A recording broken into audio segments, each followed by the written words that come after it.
നമഃശിവായ. ഭദ്രാമൃതത്തിലേക്ക് ഏവർക്കും സ്വാഗതം. ശ്രീ മഹാഭദ്രകാളി സഹസ്രനാമ സ്തോത്രത്തിൻ്റെ 5-ാം ഭാഗം വരുന്ന നാമങ്ങളാണ് ഇന്ന് നാം ഇവിടെ പറയുന്നത്. കാന്ത, കാമസ്വരൂപാച, കാമാക്യ, കുലപാലിനി, കുലീന, കുലവത്യാംബ, ദുർഗ, ദുർഗാർത്തിനാശിനി. കാന്ത, കാമസ്വരൂപ.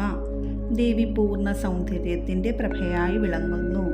എപ്പോഴാണോ തൻ്റെ ഭഗവാനോട് ആഗ്രഹമുണ്ടാവുന്നത്, കാന്തിയെഴുന്ന ദേവി കാമസ്വരൂപയായി മാറുന്നു. എല്ലാ സൗന്ദര്യ കലകളും അംഗോപാംഗം തികഞ്ഞിരിക്കുന്ന ദേവി സ്നേഹപാരവശ്യത്താൽ കാന്തയായും പരമേശ്വരനിൽ കാമസ്വരൂപയായും മാറുന്നു. കാമാക്യ, കുലപാലിനി. കാമമെന്ന നാമത്തോടു കൂടിയ ശക്തിയുടെ പൂർണ്ണ സ്വരൂപത്തെ കാമാക്യ എന്ന് വിളിക്കുന്നു. കാമരൂപപീഠം എന്ന പേരായ ആസാമിലെ ഗുവാഹത്തിയിലാണ് പ്രസിദ്ധമായ കാമാക്ഷ ക്ഷേത്രമുള്ളത്. ശക്തി ആരാധനയുടെ പ്രകടമായ മൂർത്തിമദ്ഭാവത്തിൽ താന്ത്രിക കർമാനുഷ്ഠാനങ്ങൾ നടക്കുന്ന കാമരൂപപീഠമാണ് ലോകത്തിലെ സകല ദേവീക്ഷേത്രങ്ങളുടെയും മൂലസ്ഥാനം എന്നറിയപ്പെടുന്നത്. ദക്ഷയാഗത്തിലെ സതീവിയോഗത്തിനു ശേഷം ദേവിയുടെ ശരീരവും താങ്ങി പ്രചണ്ഡ താണ്ഡവമാടിയ മഹാദേവനെ ശാന്തമാക്കാൻ ദേവിയുടെ ശരീരഭാഗങ്ങൾ സുദർശന ചക്രത്താൽ മഹാവിഷ്ണു മുറിച്ചിടുകയുണ്ടായി. അതിൽ മുഖകണ്ഠം വീണത് കൽക്കത്തയിലെ കാളിഘട്ടിലും സൃഷ്ടിമുഖമായ യോനി വീണത് കാമാക്യയിലുമാണ്. അതിനാലാണ് പരാബിന്ദുവായി കാമാക്യ അറിയപ്പെടുന്നത്.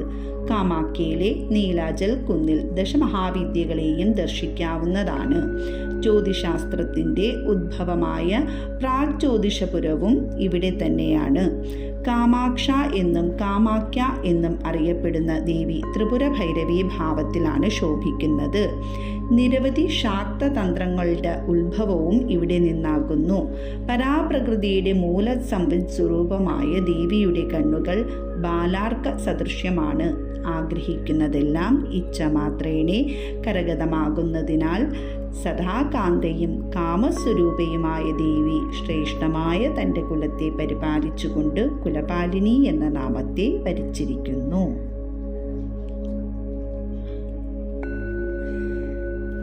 കുലീന, കുലവത്യാംബ.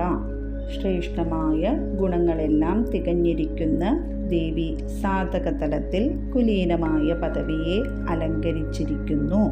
കുലത്തെ സംബന്ധിച്ച് ശ്രേഷ്ഠമായതെല്ലാം നൽകുന്നവളും ആയതിൻ്റെ എല്ലാ കലവറയും ആയിരിക്കുന്നവളാണ് കുലവത്യാംബ. ദുർഗ, ദുർഗാർത്തിനാശിനി. ബുദ്ധിമുട്ടുകൾ അഥവാ ദുർഗമങ്ങൾ തീർക്കുന്ന ശക്തിയായ ദുർഗയും ആ മഹാകാളി തന്നെയാണ്.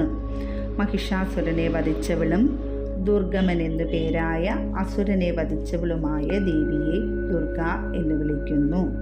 എല്ലാവിധ ബുദ്ധിമുട്ടുകളെയും ശമിപ്പിക്കുന്ന ദുർഗ എല്ലാവിധ ദൗർഗങ്ങളെയും നശിപ്പിക്കുന്നവളാകയാൽ ദുർഗാർത്തിനാശിനിയെന്നും വിളിക്കുന്നു.